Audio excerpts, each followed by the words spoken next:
اسلام میں یہ تین چیزیں ہمیں چھپا کر رکھنے کا حکم دیا ہے۔ پہلا، اپنا روزی اور اپنا مال۔ نبی کریم صلی اللہ تعالی وسلم نے فرمایا کہ اپنی روزی یعنی اپنا مال ہر کسی سے چھپا کر رکھو، کیونکہ دنیا میں ایسے بھی لوگ رہتے ہیں جو جلن رکھتے ہیں اور ان کی نظریں تمہاری برکت کو چھین سکتی ہے۔ دوسرا، اپنا اگلا قدم۔ امام علی فرماتے ہیں کہ اپنا مقصد ہر کسی سے ظاہر مت کرو جب تک کہ وہ پورا نہ ہو جائے، کیونکہ دنیا کے کچھ انسان تمہاری ترقی نہیں چاہتے۔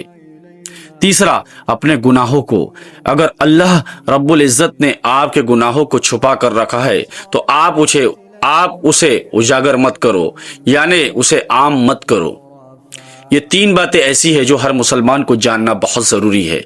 اس ویڈیو کو زیادہ سے زیادہ شیئر کریں اور ایسی ہی دین کی ویڈیوز کے لیے میرے اس اکاؤنٹ کو فالو کریں۔ السلام علیکم رحمۃ اللہ وبرکاتہ۔